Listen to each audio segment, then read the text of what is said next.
Italiako eskuin muturrak lehen aldiz irabazi ditu parlamenturako hauteskundeak eta hortaz, herrialdeak Bigarren Mundu Gerraz geroztik izan duen gobernurik eskuindarrena izango du. Besteak beste, FDL Italiako anaiak alderdi ultraeskuindarrak, Matteo Salviniren legak eta Silvio Berlusconiren Forza Italiak osatu duten aliantzak botoen 44% inguru bildu ditu diputatuen ganberan eta senatuan behin-behineko emaitzen arabera eta printzipioz gehiengo osoa izango du bi ganberetan. Hori bai, ez dira aulkien bi herenera iritsi aldaketa konstituzionalak egiteko gutxiengo kopurura. Oposizioa berriz nahiko ahulduta atera da atzoko parlamenturako hauteskundeetatik. Zentroezkerreko koalizioak ez du esperotako baina gutxik aurreikusitako garaipenik lortu eta aliantza horrek botoen 26,3 bildu ditu. FDLek bakarrik baino pixka bat gutxiago. Enrico Letta gobernuburu ohiaren alderdi demokratikoak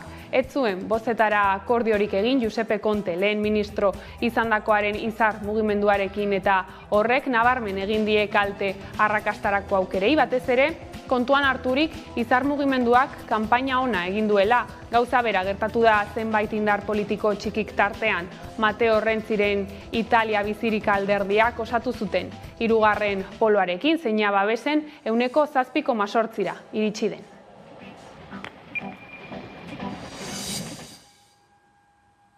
Kanpainan erakutsi ez duen tonu lasai eta instituzionala erabilita, Giorgia Meloni Italiako anaiak alderdi ultraeskuindarraren buruzagiak mezu argi bat bidali die baiaren herrialdeari baita Europako batasunari ere.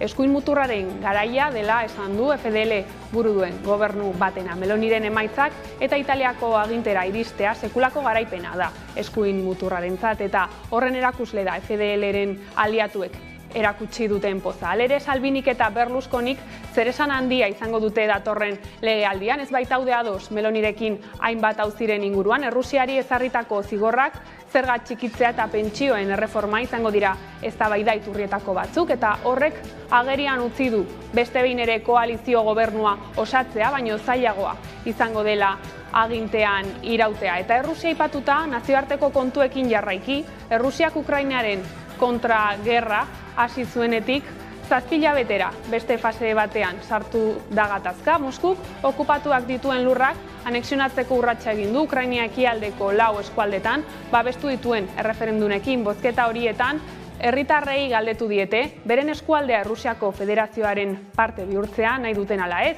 Emaitza baiezkoa bada eta Errusiak eskualde horien anexioa gauzatzen badu, gatazkak jauzi kualitatibo bat egingo du, zeren Kremlinek beren legediaren arabera arma nuklearrak erabili ahalko baititu eremu hori defendatzeko. Vladimir Putin, Errusiako presidenteak asteazkenean ohartarazi zuen baliabide guztiak erabiliko dituela herrialdea babesteko, haren lurralde osotasuna mehatxupean baldin bada. Laster helduko diegu bueltan nazioartetik iritsitako berriei artean, baina bada gurean ere lerrobururik hezkuntza legea izaten ari da kurtso politiko berrian ardatzetako bat. Publikotasuna bultzatzeko asmoarekin besteak beste Eusko Jaurlaritzak unibertsitate publikora bideratzen duen finantzazioa Europa, Espainia eta Frantziako batazbestekoa baino txikiagoa dela kaleratu duela sindikatuak. Gurean, Eva Ferreira Euskal Herriko Unibertsitateko errektoreak iritzi dio ezbaiari entzun. Nik ez dakit oso ondo nola neurtzen duten sindikatutik, baina egia esan behar dut nola den gure finantzaketa Eusko Jaurlaritzatik, ez da? Eta Eusko Jaurlaritzatik etortzen da gutxi gora bera gure 80% aurrekontua, eta gehienak 3 iturritik, ez da? Bat da oinarrizko finantzaketa, beste bat da programa kontratuak, eta 3. da azpiegitura plana.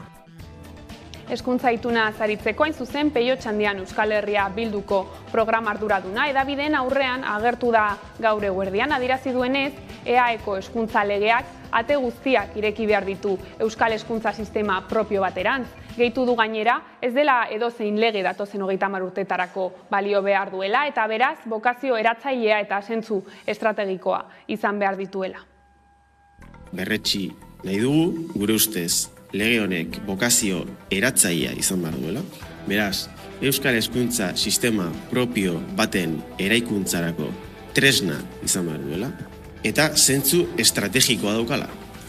Izan ere, esan dugun bezala, lege hau datozen 30 urtei begira pentsatu behar den lege bada, datozen 30 urteetarako balio behar duen lege bada.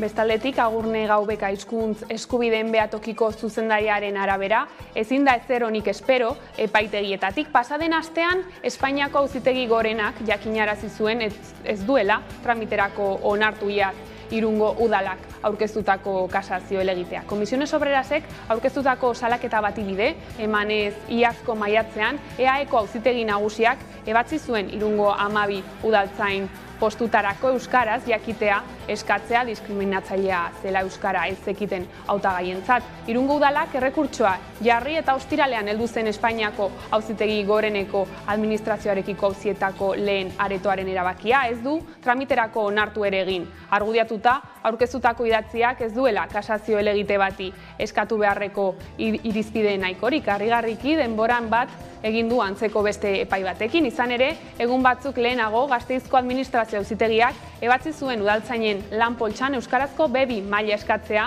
diskriminatzailea izan daitekeela. Kasu horretan, UGTek jarri zuen salaketa epaiaren aurrean eta Eusko Jaurlaritzak helegitea aurkezteko asmoa iragarri zuen. Agurne Gaubeka hizkuntz eskubideen behatokiko zuzendariarekin egin dugu konexioa gaur auziari heltzeko.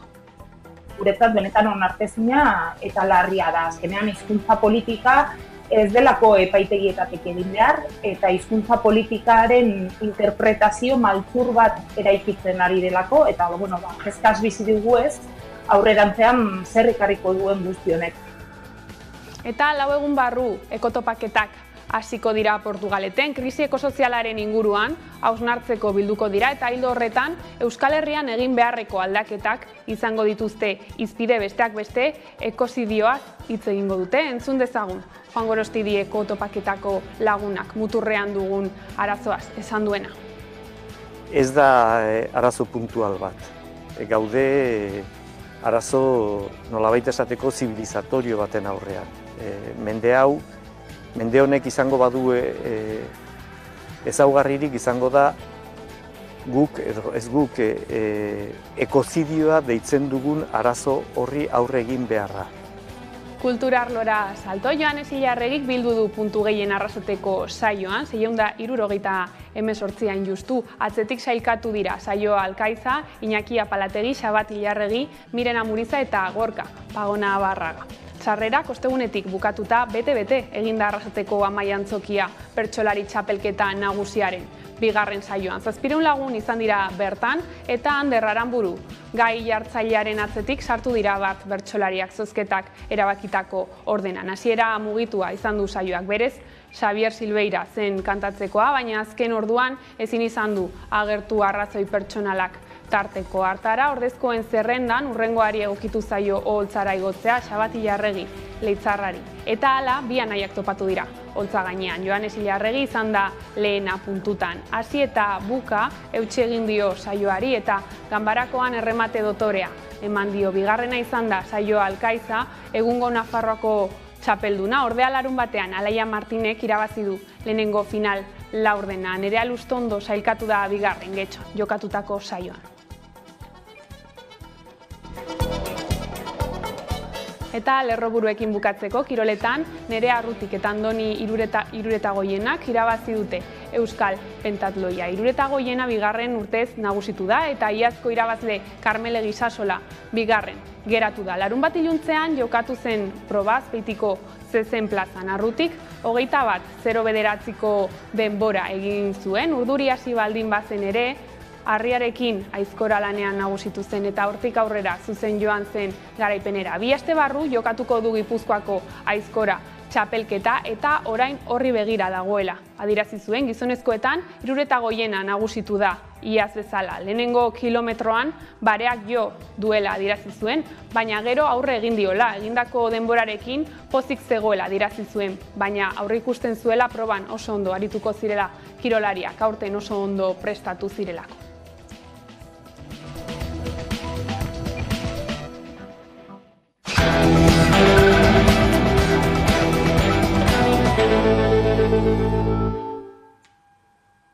Arratsaldeon, lerroburuak horrela heldu diezaiogun eguneko argazkiari. Koalizio eskuindarrak irabazi ditu Italiako parlamenturako bozak, botoen 54% inguru bilduta. Behin-behineko emaitzen arabera abstentzioa inoizko handiena izan da, 36%.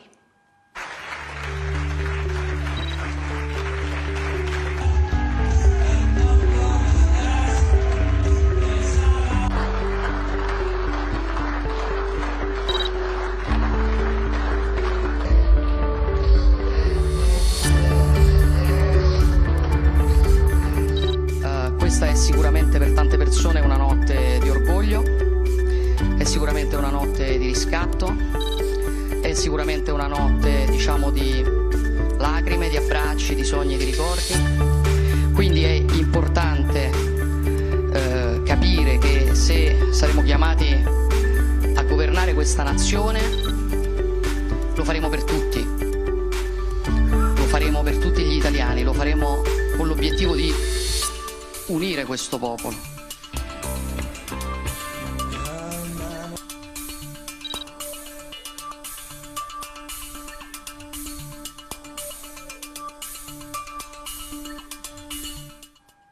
Italiako emaitzak horrela, Asier Blas Euskal Herriko Unibertsitateko politika irakasleak heldu dio gurean gaiari. Europa osoan eskuin muturra indar demokratikoen artean sartzen ari da eta horrela iritzi dio aipatutako joerari gurean. Leire Regadas lankidearekin. Azkeneko gobernuan parte hartu dutela Lega Nortekoek eta horrek eragin duena da mugitzea eskuin muturreko botoa Lega Nordetik Fratelli d'Italiara. Bestela, ez da inbeste aldatzen, egia de emaitza oso onak atera ditula eskuinak, oroar, eta eskuin muturrak bereziki, Lega Nord eta Fratelli d'Italia batzen baldin baitugu dudari gabe sekulako emaitza dira, historikoak eskuin muturrarentzat, baina prozesu aspalditi dator, ez da berria, eta da azken batetan Italia urte asko da matzalako krisi sakon batetan. Bestaldetik, Euskal Kazetarien Elkartearen eta Kazetarien Euskal Elkargoaren ekimenez, Euskal Prentsako zuzendariek exigitu dute errespeta daitezela Pablo González kazetariaren giza eskubideak eta berme prozesalak.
Adostasunerako eskua eskaini zien pasaden ostegunean Legebiltzarreko politika orokorreko eztabaidan Inigo Urkullu Eusko Jaurlaritzako lehendakariak gainerako alderdiei aurrekaririk gabeko testuinguru ekonomiko, politiko eta sozialari aurre egiteko. Horren aurrean herritunak zer diren argitzeko exigitu dio oposizioak lehendakariari. Bada gurean herritun horien eraketari heldu gure izan diogu eta horretarako konexioa egin dugu Iñaki Iriondo Garako kazetariarekin. Proposatu behar du herritun bat. Hau da, zehazkifikatu zertaz hitz egingo den eta zertaz ez, eta gero begiratu beste alderdiek zer esaten duten horretaz. Orain arte, lehendakariak behintzat ez du hori egin. Eman zituen bai, 5 gai hori buruz hitz egiteko, lehenengoak izango da aurrekontuak, baina zehaztasunik gabe. Izan ere, Araban, Bizkaian eta Gipuzkoan herri akordioak egiteko prest daudela adierazi du bart Andoni Ortuzarrea jotako Euskadi Buru Batzarreko presidenteak forondan eginiko alderdi egunean. Gaineratu du gainera, EH Bilduk itunak egiteko prest dagoela esan izanaren helburua, ezker abertzalearen politika suntsitzailea eskutatzea dela. Gure borondatea adostea da, eta borondate hori berbera aurkitu nahi dugu Euskadiko gainerako indar politikoetan, Bildu barne, nola ez. Ia egia den, ea benetako borondatea azaltzen duten. Gure benetakoa da, gurea benetakoa da, gure eskaintza zintzoa da. Azken 12 hilabetetan Gasteizko gobernuak 457 presoei eman die 3. gradua, haietatik 25 preso politikoak dira. Hala adierazi du Beatriz Artolazabal Berdintasun, Justizia eta Gizarte Politiketako sailburuak. Arabako espetxeak Euskadiko eredu penitentziarioa eraikiz izeneko jardunaldian parte hartu duenak. Zentzu honetan, aurrerapen guztiak tratamendu batzordearen eta teknikarien txostenetan oinarritzen direla azpimarratu du, etakoak izan ala ez, espetxe kudeaketaren lehen urtearen balantzea eta bateratze lana egitea izan da astelehen honetan egindako jardunaldiaren xedea.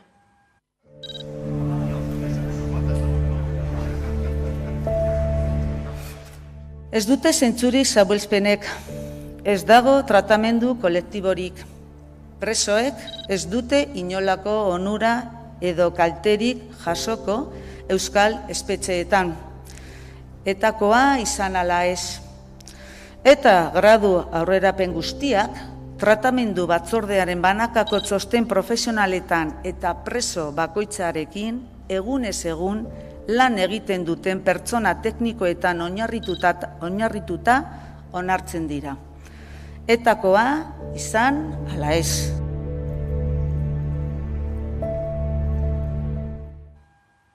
Gai zaldatuta berriz, goiz honetan neurri sorta bat eta epe zehatzak proposatu dituzte Euskalgintzaren Kontseiluak, elak eta labek, Araba, Bizkaia eta Gipuzkoako administrazio publikoa euskalduntzeko. Xede hori duen proposamena adostu dutela adierazi du Paul Bilbao Kontseiluko idazkari nagusiak. Aiara Durreta lankidea izan da bertan. Araba, Bizkaia eta Gipuzkoako administrazio publikoaren euskalduntzea arautuko duen dekretuaren inguruko eztabaida abiatu berri da. Bada testuinguru horretan, labek, elak eta Euskalgintzaren Kontseiluak administrazio zerbitzu horiek euskalduntzea helburu duten adostasunezko proposamenak aurkeztu dituzte. Eragileek adostutako bide horriak 9 neurri jasotzen ditu. Proposamena gainera adostua dela nabarmendu eragileek. Eta uste dugu proposamen honek baduela nahikoa oinarri sektore publikoan euskalduntzean urratz ausartak egiteko. Honek eskatu digu, 3 eragiloi, gure proposamenetik urrunago joatea. Baina gai izan gara, hiruron artean ekarpen bat aurkezteko eta defendatzeko. Halako adostasunik ez da egongo dekretu honen gainean. Oinarrizko adostasuna lortzerekin batera, administrazioaren euskalduntzeari epe zehatza jarri diote, 15 urtekoa. 15 urtean, administrazioan, lanpostu guztietan euskarazko gutxieneko ezagutzeak bermatzea nahi dugu. Hori da bide bakarra, euskaldunon hizkuntza eskubideak berma daitezen. Euskaldunok zerbitzuak euskaraz jaso ditzagun. Eta gainera, eta sindikatuekin prentsaurreko hau egiteak hori berresten du, bermatu behar da langileek euskaraz lan egiteko duten eskubidea. Horrez gain 5 urtean herritarrekiko euskarazko harremana bermatzearen helburua ere jarri dute. Lanpoltsetan jartzeko irizpidean eta gutxieneko hizkuntza eskakizunen gaineko eztabaida epaitegira iritzi den honetan, posizio argia erakutsi du Kontseiluak, elak eta labek. Eragileen ustez halaber ezinbestekoa da lanpostuen deialdi berri guztietan, bebi hizkuntza eskakizuna gutxien ezartzea eta lanpostuaren funtzioari edo betekizunari lotutako proba bat gutxienez euskaraz izatea. Ekonomia arloko berrietan murgilduta berriz, bankuen eta erakunde publikoen aurrean mobilizatu dira Hego Euskal Herriko pentsiodunak astelehen honetan. Aiara Durretak emango dizkigu borroka egunaren nondik norakoak. Hego Euskal Herriko hiriburu eta hainbat herritan kalera ateratzeko deia egin du Euskal Herriko pentsioen mugimenduak. Izan ere, sukurtzal eta kutxazain gehiago eta banko publikoak dira pentsiodunen aldarri nagustakoak. Bada mobilizatzearekin batera euren eskaerak jasotzen duen txosten bat aurkeztu diote banketzetako zuzendari eta erakundeko ordezkariei. Bertan bat afera azalarazten dituzte besteak beste bankuetako harrera okertu dela, ordutegiak murriztu direla, sugurtzalak itzi eta langileak kaleatu dituztela. Uhartarazi dute gainera horrek gertatuten bitartean banketzetako zuzendari eta akziodunen diru sarrerak eta soldatak handitu direla. Lan gatazkei helduta berriz Bizkaiko metalgintzako negoziazio mailaren 12. bilera izan dute sindikatuek eta patronalak eguerdian. Bizkaiko metalgintzako negoziazio mailaren 12. bilerara FEBEN patronalak ez duela proposamen berririk eraman adierazi dute elak eta labek. Modu oso arduragabe batean, gaur beste aukera bat galdu du benetan mai gainean edukiak jartzeko. Esan zer ez da gertatu ez dagoen noberaderik, ez? Tamales eta hor ikusi dugu ondorioztatu dugu patronala bere posizioetan jarraitzen dau.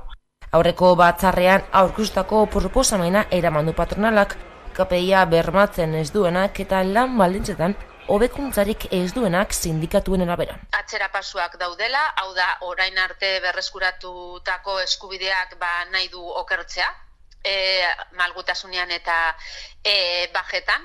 Eta gero horretaz aparte soldata igoeretan mantentzen da bere azken proposamenean eta hor soldata igoerak oso eskasak dira eta gainera ez daukate inolako loturik KPIarekin eta ez da bermatzen langileen erosalmena hitzarmenaren indarraldian. Negoziazioa blokeatzen jarraitzen duela salatu dute elak eta labek eta horregatik langileak aktibatzeko garaia dela nabarmendu dute. Orain sindikatu hori, tokatzen zaigu, pausu berriak emotea eta greba eszenario batera joatea. Sektorea aktibatzeko beharra dago berriro eta horretan aukera guztiak daude zabalik urriaren 13an baino lehen. Urriaren 13an berriro bilduko dira sindikatuak eta patronala. Hala ere, sindikatuak oraindik batu ez diren arren, aditzera eman dute grebak heltzear daudela Bizkaiko metalean. Ikusi beharko dugu, urriak 13 aste batzuk geratzen dira. Nik uste aurretik artikulatu beharko genukeela erantzun bat eta kronograma bat berriro. Eta Nafarroako Volkswagen lantegiaren etorkizuna lehentasun politikoa bilakatu da azken asteotan, izan ere, hemendik 4 urteetara lanpostuak gal daitezkeen beldurra azalerazi da autoelektrikoaren fabrikazioak ekarriko dituen aldaketen ondorio. Enpresa batzordeak premiazko bilera eskatu zuen Nafar gobernuarekin eta bihar astearte eguerdian ospatuko dute. Baina hori gertatu bitartean, Txibite lehendakariak zein talde parlamentarioek pausoak eman dituzte dagoeneko lantegia eta langileen interesa defendatu nahian. Maria Txibite lehendakaria Nafarroako Volkswageneko presidente berriarekin bildu da lehen aldiz. Ospatutako bilera horretan foru gobernuak lantegiarekin eta langileekin duen konpromiso bera, Volkswagenek ere komunitatearekin izan dezala eskatu zion Nafarroako lehendakariak zuzendariari. Izan ere, lantegiaren ingurunea osasuntsua izan dadin, esekutiboak aurrera eramaten ari dituen inbertsio eta neurri ezberdinak ekarri zituen gogora Txibite lehendakariak. Esate baterako Landaben poligonoan merkantziak garraiatzeko trenbide berria egiteko proiektua edo autoelektrikoen salmentarako bultzada. Norabide beretik ere Nafarroako parlamentuak Volkswagen lantokiari babesa emateko adierazpen instituzional bat onartu du astelehen honetan. Joan den ostegunean ganberaren osoko bilkuran akordiorik lortu ez ostean. Hoy se ha aprobado esa declaración maldita, ¿verdad? Respecto a Volkswagen, nos la ha presentado Navarra Suma, nos ha presentado la misma declaración que nosotros le introdujimos en enmienda el jueves pasado. Bueno, pues parece que de alguna manera reculan y han dejado de ser el perro del hortelano en esta situación. PSN eta Podemos alduguko bozeramaileek Navarra Sumaren interes partidista agerian geratu dela azpimarratu dute. Hoy se ve muy a las claras cuál es la realidad de Navarra Suma con respecto al tema de Volkswagen. Utilización política, embarrar el futuro de la planta. Respecto a Navarra Suma, yo creo que ha quedado en evidencia que sus angustias electorales pues han hecho que pasen a ser ellos la noticia, ¿verdad?, en vez de la propia situación de la Volkswagen. Navarra Sumak aldiz bere burua defendatzen saiatu da. Desde luego, lo que nosotros no vamos a tolerar es que se cree empleo en Martorell a costa del empleo de Landaven. Dena den onartutako adierazpenaren bitartez Nafarroako parlamentua Volkswageneko enpresa batzordearekin eta zuzendaritzarekin lan egiteko prestutasuna erakutsi du. Eta aipatu dugu lerroburuetan ere, 4 egun barru ekotopaketak hasiko dira Portugaleten. Krisi ekosozialaren inguruan hausnartzeko bilduko dira, eta ildo horretan Euskal Herrian egin beharreko aldaketak izango dituzte hizpide. Topaketa hauen inguruan xehetasun gehiagoren berri izateko, Juan Gorostidi eta Ane Etxabe antolatzaileekin izan da Maika Telebista. Zenbait eragilek ekotopaketak jardunaldiak antolatu dituzte Portugaleten iraiaren 30erako, urriaren 1erako eta urriaren 2erako. Azken krisia gure garaia lelopean eta bertan Euskal Herrian zein aldaketa egin beharko genituzken izango dute hizpide krisi ekologikoa erdigunan jarriz. Gertatu da behintzat masiboki eta baita ere eragile politiko sozialen artean, gehiengoen artean halako lokartze bat bezala, ez? Eta orduan, bai, nik ikusten dut ezinbestekoa izango dela halako astindu bat, lozorro hortatik ateratzeko. Gaude arazo nolabait esateko zibilizatorio baten aurrean. Mende honek izango badu ezaugarririk izango da guk, edo ez guk, ekozidioa deitzen dugun arazo horri aurre egin beharra. Euskal Herrixen mugimendu ekologista oso borroka lokaletara mugatuta egonda. Bakoitzak bere lokaleko problematika erantzuten, izena HT gelditu eta bestelako borroka desberdinak. Eta badauela behar bat Euskal Herrian mugimendu ekologista osatu bat, edo, behintzet borroka danak txapelorokor baten baitan hartuko ditxuna. Topaketa hauek nolabait dira elkartu, ezagutu, lasai egon hizketan hainbat eta hainbat gaien inguruan, energia dela, elikagaia dela, infrastruktura direla eta bar, eta hortik problematika horren ezagutzatik jauzi hori emateko eztabaida edo planteatu zuzenian ja denon artean, ez? Hurbiltzen gean denon artean, hau da, beharrezkoa da beste egitura bat, beste nola alako mugimendu edo plataforma edo dena delako bat elkartuko gaituena eta nola izan behar du, nola izan beharko luke horrek, ez? Hori da pixka bat ekotopaketen planteamentu, ez? Esango nauke, ekotopaketa honetan, 3 egunetan zier, hitzaldi eta tailer desberdinak egongo diela, Juanek esan dauen bezala, gai desberdinak ikutuko daudenak, bai klima, erregaiak, elikadura, eta bestelako tema edo gai batzuk, baina domekan ingo da asanblada ireki bat, bertan non parte hartzia ongi etorri izango dana, eta bertan ideia da proposamenak eta ideiak botatzia, eta hortik sortzia oinarri batzuk, ez dakigu espazio eragile egitura zerbait sortzera bidien. Hau da, abia puntu bat izan da, indarrak bildu, elkarrezagutu, orain urrats hori gauzatuko da topaketetan, baina gero beste hainbat urrats eman beharko direla irudikatzeko eta egituratzeko ze indarra eta ze plataforma edo ze mugimendua sortu behar deun. Gauzak horrela interesa duen orori dei egiten diete ekotopaketetan parte hartzera, baina bereziki langile mugimenduari, irakaslei eta gazteei. Gogoratu izen emateak irekita jarraitzen duela ekotopaketen webgunean edota komunikazioa abildua ekotopaketak.eus helbidera idatziz.